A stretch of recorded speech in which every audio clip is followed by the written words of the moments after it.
our culture is built on the Greek model, one of adversity, that if you challenge and you fight ideas out, the best one will live. But I think we've come to a stage where it's not about being gladiatorial anymore. We have to look at the real problem is a lack of acceptance. We need to move instead of being adversarial to work from a basis of acceptance. I agree with you 100%. And I've been thinking about that a lot. My facilitation style comes out of learning acceptance and commitment training and the organizational development arm of pro-social. That's the group format of acceptance and commitment training that was developed by Paul Atkins. And a lot of that is about acceptance in how can we be with challenging feelings, challenging thoughts, and then notice I can tolerate these and be with them because we all have a goal together. We have a goal to accomplish a mission. We have a goal to change something or impact something.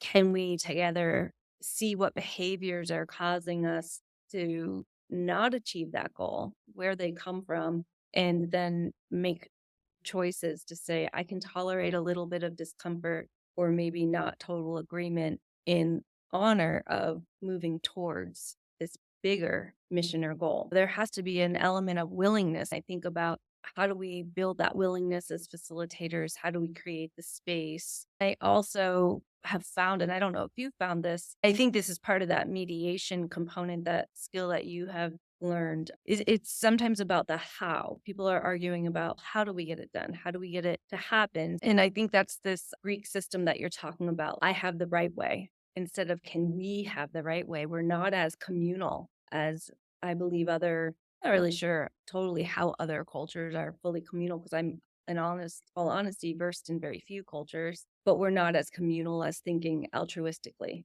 Like if we all go for what the group wants, we will have our needs met as well, which is what pro-social facilitation and organizational development is built upon. It's built upon evolutionary biology that if we work towards what the species need or what the group needs, we do get our individual needs met. But that acceptance is huge. I've heard of acceptance and commitment, but can you just break that down and just give us a quick summary of that? Yeah, acceptance and commitment training is a personal approach, a third wave cognitive behavioral therapy that has you begin to notice that you are always present, you are always here, and there are parts of you that can witness other things going on inside of you. So the goal is to develop psychological flexibility so that you can become more dialectical inside, so that you can say, yes, this is occurring and this is occurring and that's occurring in me at the same time. I might have challenges that come up in my life,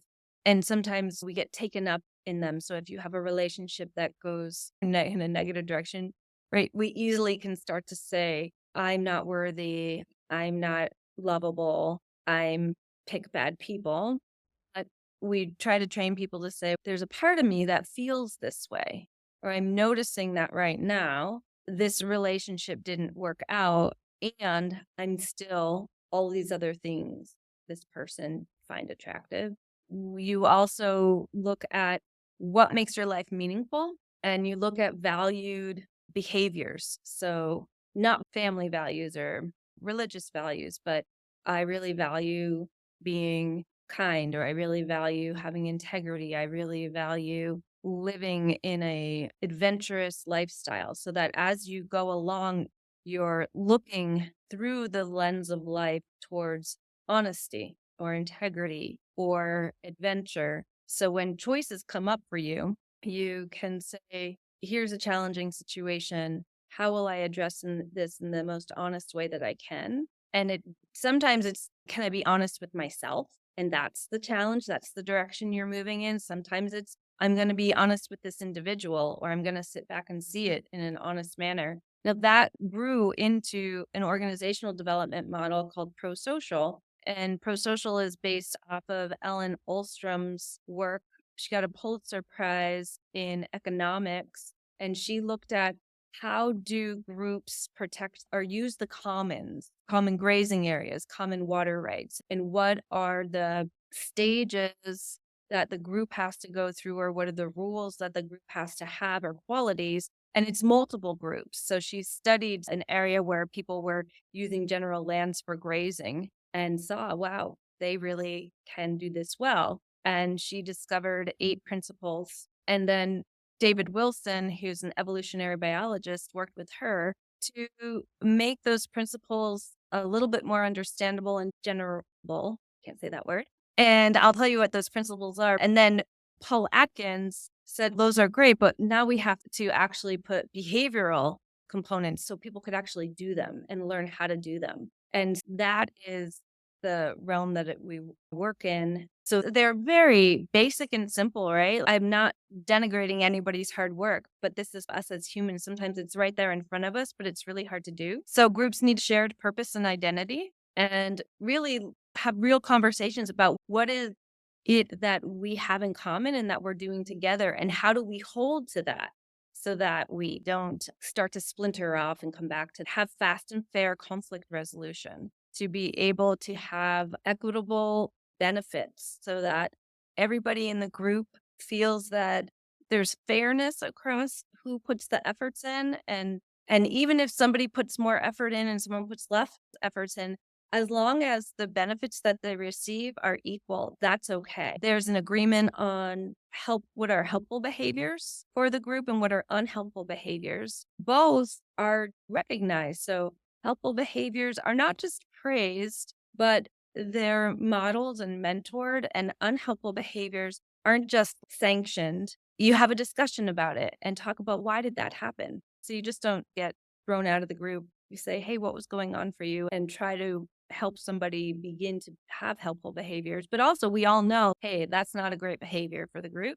And then there's also the ability for you to feel like you're a tight component of a group so that you can interact with other groups well, and you know how to do that. The ability so that you can self-govern. And then the other one that's really important and I would love to hear what your perspective is on this and the teams works that you do, but it's about transparency and being able to be transparent so that we can see what is happening, why is it happening, and they call it monitoring of behaviors and actions. But really, it's about transparency and not monitoring in like a negative way, but transparency so that we can understand. Also, how do we really understand clear decision making? And groups have really believe consensus is the way, or consent is the way. And sometimes not everybody wants that. Not all human people like that. Sometimes people like somebody makes a decision for me and I get to do it. And so this is where that complexity lies, right? Of do we like decisions made and who wants to be a part of it and who wants to understand why it's made?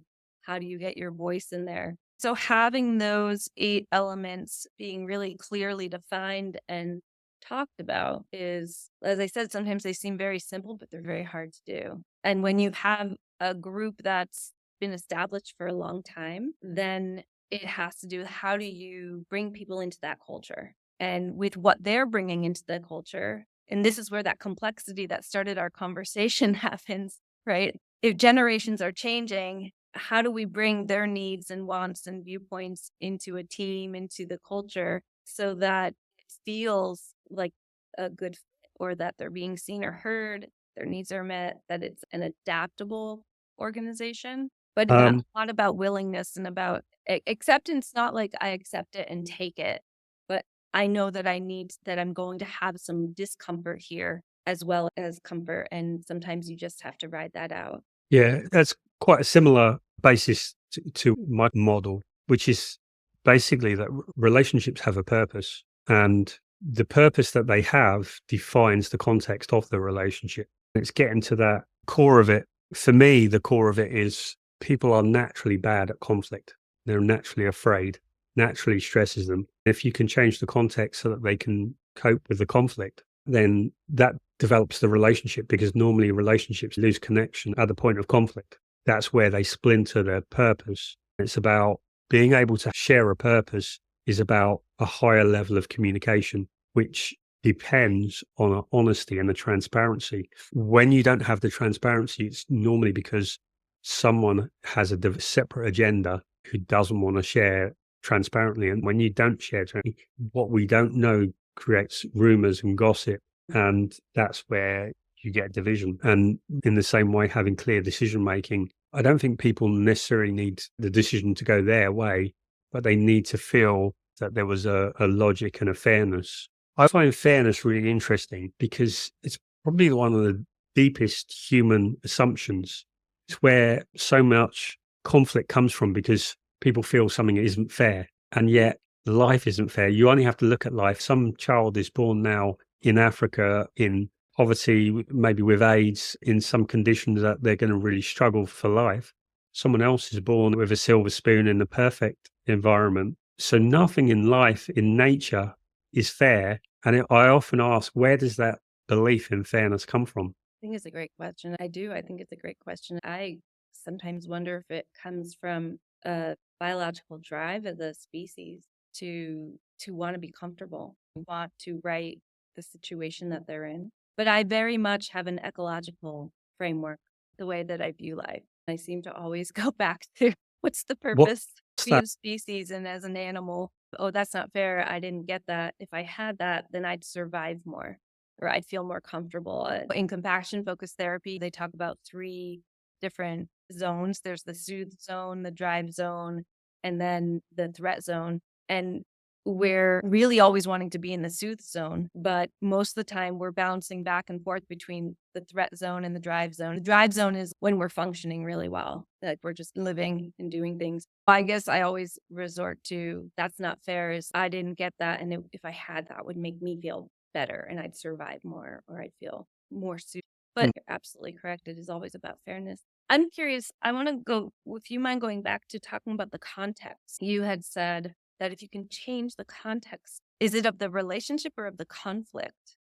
So could you talk about that component? Because I'm very The core of relationships is conflict. They break down when we're not speaking. And I think is biologically or at least socially evolved in us that difference equals danger. Because if mm, you look back, like evolution takes 200,000 years to change anything.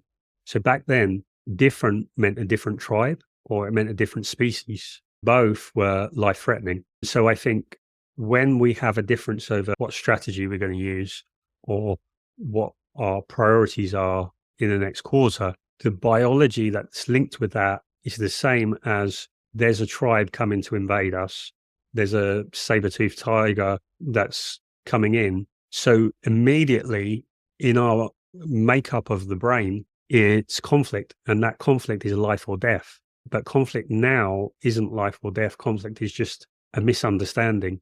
It's working on different assumptions that we're unconscious of, really. We've talked about the cultural context of huge problems in nations, huge problems in society. And within all that, people are every day going to work and trying to make their organizations function as effectively and to do the best that they can. And that's your work, isn't it? Helping people work within organizations. So can you give us an insight into what you actually do? sure.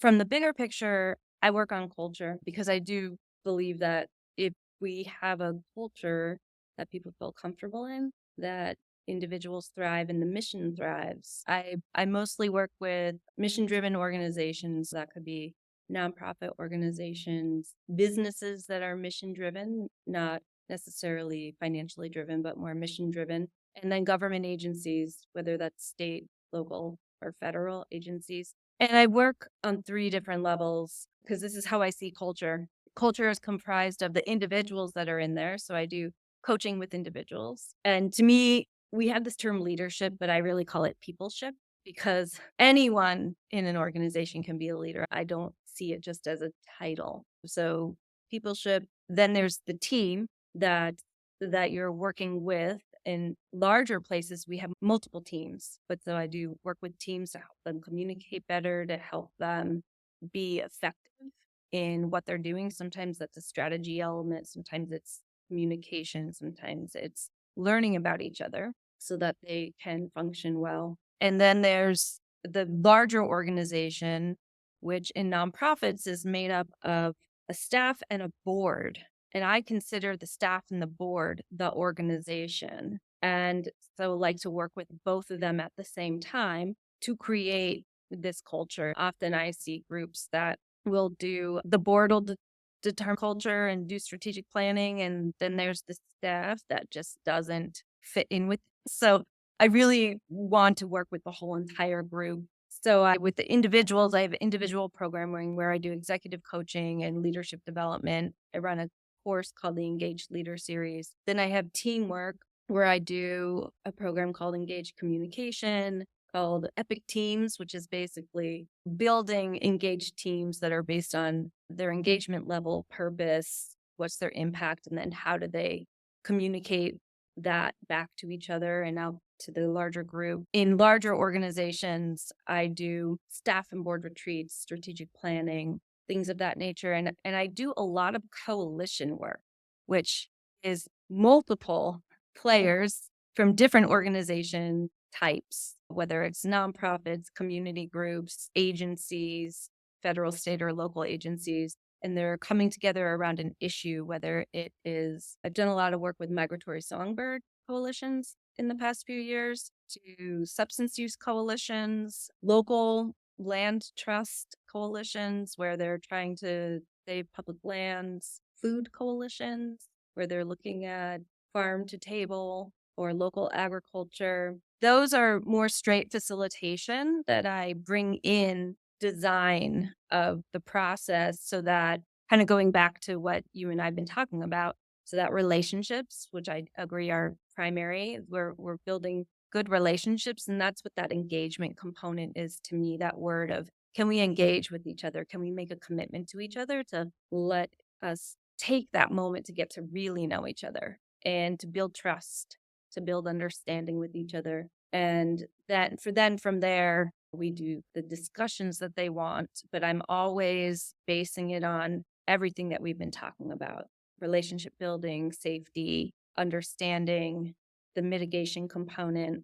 How can we learn to make decisions? Do you ever use the gradients of agreement, Rob? It's called the gradient of agreement. That's a neat tool that I use a lot with coalitions in particular, where basically you learn that you don't have to 100% fully agree with something. You can have small gradients agreements to the point where, no, I just can't work with you, like to a veto, but it's on a scale of 0 to 10. That is what I do. And I do think at the heart of it all, it is that what we've been talking about, can we shift to a new way of being where we can see that we are one and we are different and have diversity, and yet can benefit from learning how to have relationships where conflict is not seen as a negative or something to be afraid of, but as a growth point and to learn from, and that we can still be friends after conflict. So what I see in larger organizations, it's about facilitating the conversation and getting people talking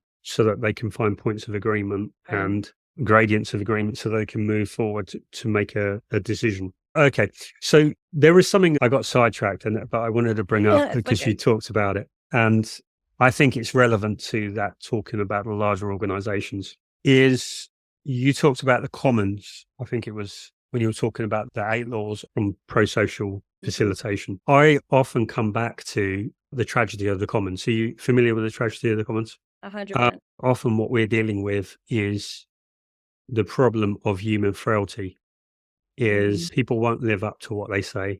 People will be selfish. People will look out for their own interests. And where everything breaks down is where people don't keep their word, where people aren't transparent, they aren't honest because they think they're going to gain more. And I guess that's the premise of the pro-social facilitation, is you can gain more. Like, I always think of how ridiculously expensive war is. Yeah, I believe that you definitely picked up on what pro-social is, the basis of it is, which is what David Sloan Wilson, in his evolutionary perspective, he's a professor at SUNY Binghamton, and that is his specialty.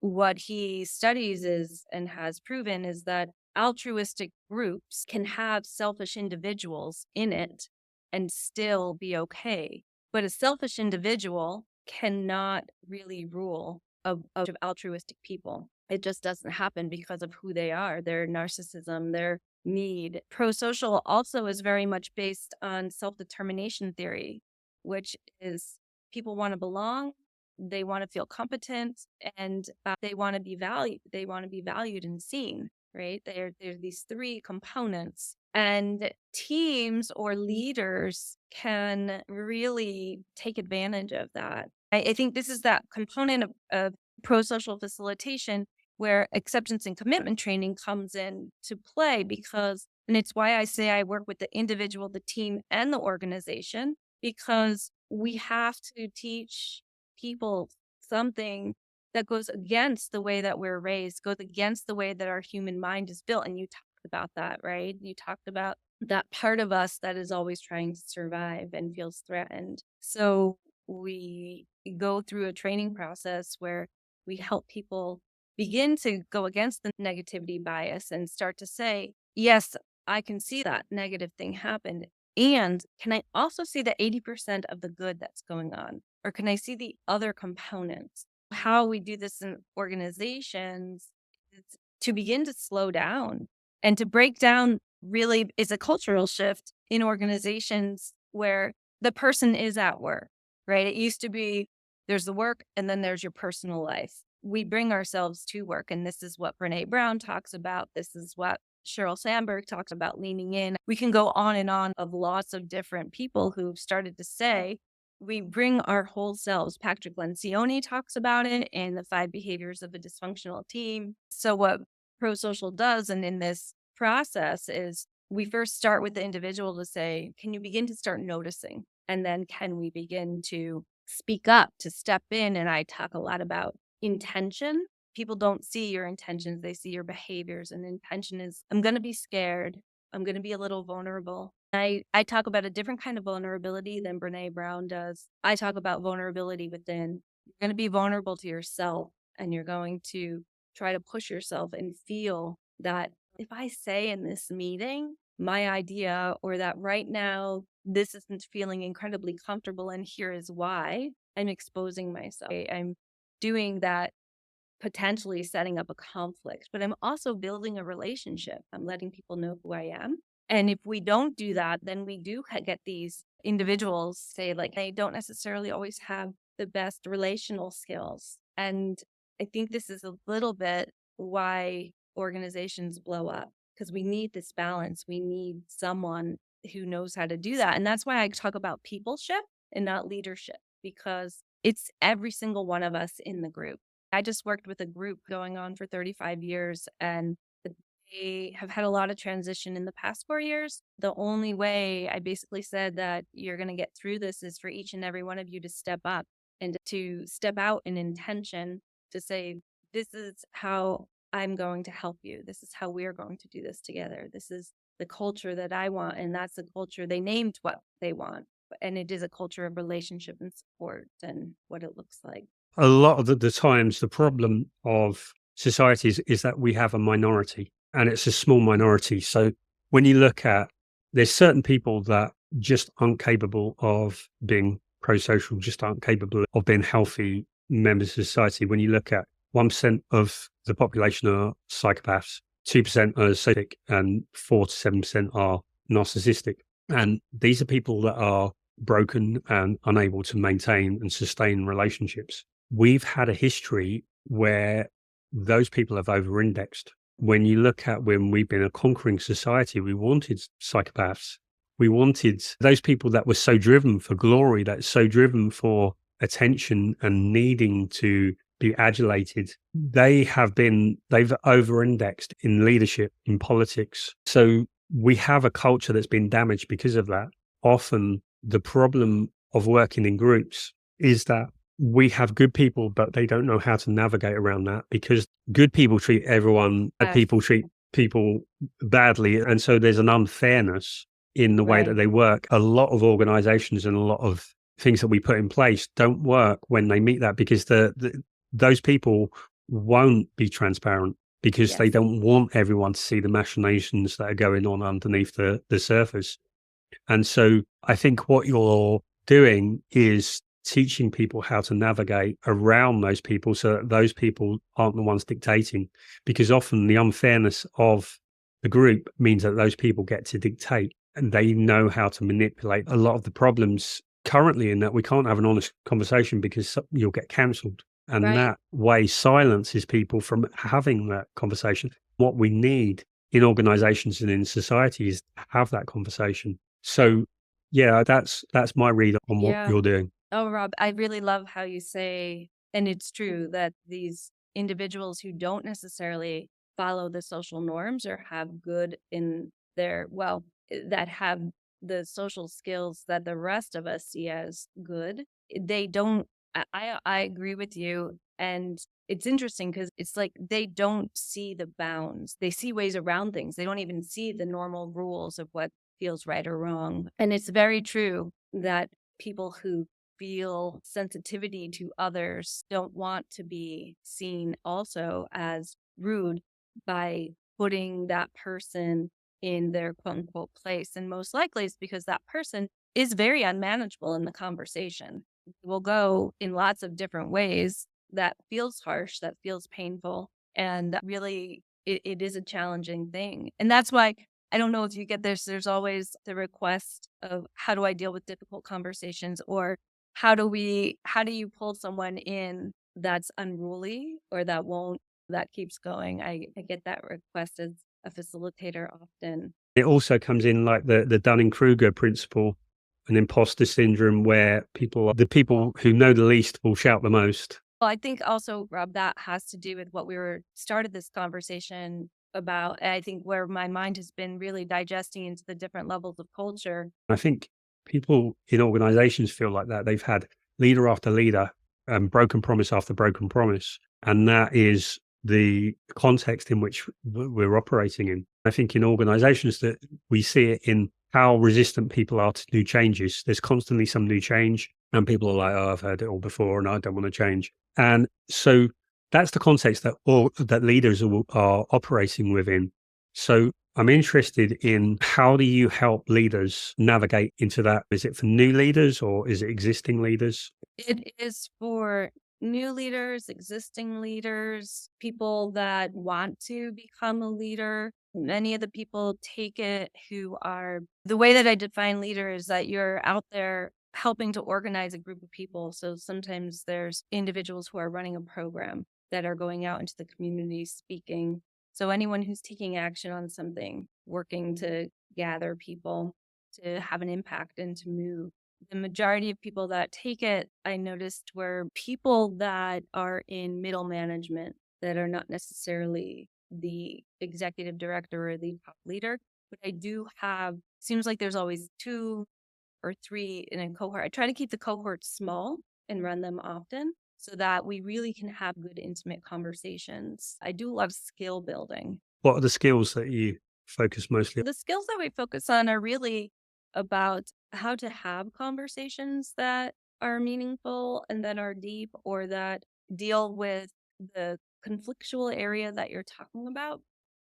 I use a lot of Adam Grant's work, and Adam Grant talks about different kinds of conflict. And there's task conflict, relationship conflicts, and values conflicts. We learn how to bring the conversations at work away from a relationship conflict to a task conflict so that people, instead of saying, you did this to me, or you did not do X, Y, and Z, it's more about, we're looking to get this product or this message out. And I notice that we're having some challenges meeting those deadlines. Let's sit down and talk about, what do we need to do in our team or in our organization to make sure we have everything set up to move that forward, rather than, you're not meeting your deadline. What's happening with you? You're taking too much time off, and really bringing it up to this higher level of kind of what you talked about, that context. How can we look at the context and say, hey, what's happening here? And a lot of that is really training on, how do we have these conversations? How do we look at, as an individual every day, we have our emotion, we have our logic, and how can we put those together to use the wise mind, where I can balance my emotional response of, oh my God, if we don't get that done, the board is going to come down on me. Or if we don't get that done, we're not going to get this money in. Or if we don't get that done, then here are all the other problems. That's the emotion that can come up, or the frustration. Why does this person always have to blah, blah, blah? So can I notice that emotion and why I'm getting that emotion? What's the value? What's the meaning? What is not happening that I feel needs to happen? And what's that reflection on me if it doesn't happen, or that team? And then the logic component, which is often we say, well, you just have to do it this way, which doesn't give that person agency, right? We want to mentor individuals to grow. It doesn't give that person agency to grow. So, can we put those two together and speak from the wise mind, which is about putting in the values of here's the importance. Can I hear from you what's happening? Can we look at the context and fix the context? Because sometimes the person needs training or more support or the freedom to say, I needed help. So we learn skills like that in this and talk about as a group some of the challenges and scenarios that come up. And so every week we focus on something different, whether it's first identifying what kind of leader are you, what comes up for you that has given you in your life strength to be this individual, or what barriers have come up. What are your values? Like, how do you want to behaviorally lead? What do you want to lead with?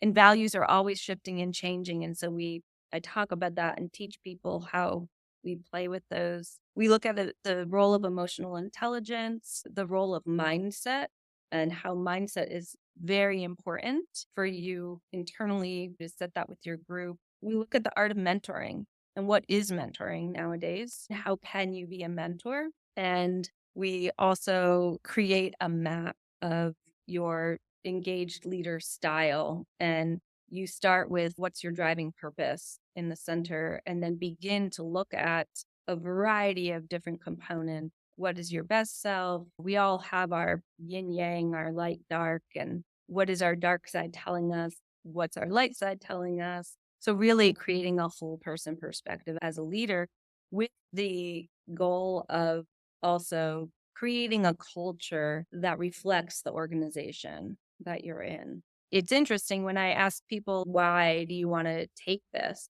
I like to learn how to start non judgmental conversations. I want to gain confidence in my communication skills to guide my team. This one is interesting. I want to learn how to be comfortable with taking credit for what I do or say. And that one, I think, speaks to what you mentioned before, the imposter syndrome. There's so many people that are underselling themselves. Yes. So there's people that are coming and saying, I want to learn how to navigate communication and relationships. They want to be on a team, like a Ted Lasso team. I love Ted Lasso.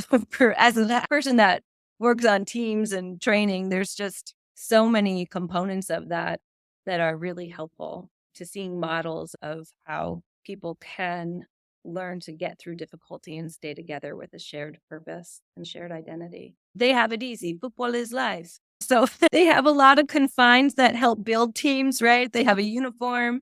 They have a game that they get to play. They each know their roles clearly. They have a communication. It's just interesting. I think sports teams sometimes can have an easier time than our organizational teams. It's interesting because we have a football group. Thomas is working in Saudi Arabia now, so he hasn't been able to join us for a while. But Thomas and Tony were football coaches. So they've grown up footballers and then football coaches. But it's interesting that they're talking about the same things. I know soccer isn't huge in the States, but the best manager, Pep Guardiola, he said it's 90% of his work is relationships, is the human element. And it's still the same issue. I haven't seen a lot of Ted Lasso. I've watched a couple of episodes. Yeah, a lot of people have spoken about the lessons, and it's basically he's a nice person and he bumbles along, but then he makes it work. He does. And I've thought about this a lot, especially when we go into teams. There's so many different kinds of formations and different ways to pull a team together. I think this is what I've thought about with sports teams. So they have the skill, they know what their roles are, have clear rules, they have their shared purpose. What he does is he rallies them around the idea of believing in themselves, believing that they can do it. And that is another way to organize and create a shared purpose. Our shared purpose is to believe in ourselves and to believe that we can be a winning team, which is different than if you're working for a group that is working for climate change or migratory bird coalitions or substance use prevention or domestic violence or I mostly work I call it healthy people, healthy planets, because I work in those realms. And that's different because you're usually fighting towards something to fix something. And no one focuses the way that he did on the believe. And when they start to believe in themselves and believe in each other, they are successful. And he is a master at being humble. Documentary, I don't know if you ever watched it, is it's called The Last Dance, and it's Michael Basketball. Jordan. Yeah, I haven't seen it. There are parts of it and components of it that Phil Jackson, the coach, I think I got his name correctly, when he became coach, what he started to do with the team and how he started building the relationships. He's actually from Montana, which I didn't know. There's a part where he talks about learning from the Native Americans and the influence that he had from them helped him think about how to build this team. Of course, Michael Jordan is a huge influence on what he did. Now, I'm just going to give you another, my poster boy for a unifier. My soccer team is Liverpool, and they were like the best when I was growing up. And then we've had 30 years of being a poor team, being an also ran, not having the money, not having the big players and all of that kind of thing. And this coach came in 9 years ago. He's just left last season, and Jurgen Klopp. And he came in and he said, my job is to turn you from doubters to believers. Basically, what he did. And there was the humility, because there was another coach that he'd won the European Cup and he came into this team and he said in his first press conference, he said, I am not one out of any, I am the special one. And he did well. And then, but he only lasted like 2 or 3 years at every club, and every club he's been sacked at. He creates such animosity and he leaves them like in a state of disarray. Whereas Jurgen Klopp came in and his first thing, he said, I am the normal one. I am not the special one. I am just one. He said, it doesn't matter what you say about me now, it's what you say about me when I leave. The players didn't believe. The players didn't think they were good enough to play for the reputation that Liverpool had. They didn't have confidence in themselves. He came in and they thought, oh, this is it. We're going to get rid of us and find better players. He said, no, I want you. And he built the players and he made the players better. And he made everyone in the back room together. One of the things that led to their success was in their transfers, in bringing in new players. The previous manager was like, I bring in who I want, and they were fighting and they were bringing in halfway people that waste their money. Whereas they now brought in the best players, they made them better, and he brought the fans together. So they all came as one, and that's what turned them in. Okay. So for someone who's looking, being a leader, what would they be like? What would they expect? And how might they find out more about your course? Like I said, as far as an individual who wants to be a part of the Engaged Leader series is really someone has willingness to go to places that might be a little hard, who really wants to learn the skills, not just read about things. You get paired up with another individual in the group and you practice in between each meeting. You're someone who wants to grow, wants to strive. They can learn about and sign up by going to rachelgooen.com, and you click on Engaged Leaders, and on there there's an application and it says apply. And the only reason I have you apply is because there are questions that I have so that you can make sure this is the right time for you to take this, that you have the amount of time to make the commitment, and also to see what is it that you're looking to grow. I put different cohorts together so that they can be matched appropriately. And it's really, I've had people in it from Italy, like across the world. And that's also a nice richness of diverse organizations, diverse places that people live.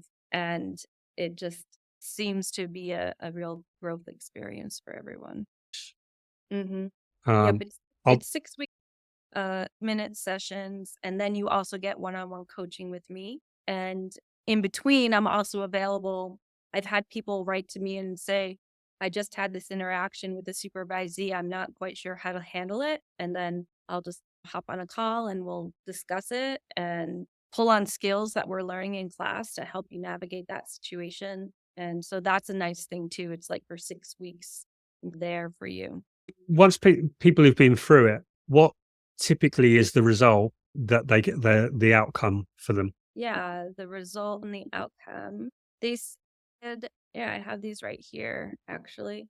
They said that they learned how to be more resilient. They learned how to build a work atmosphere that's based on trust. They learned how to give really good feedback and develop growth mindsets in their team, how to avoid burnout.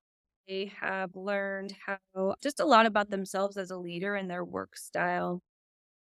And To be more confident.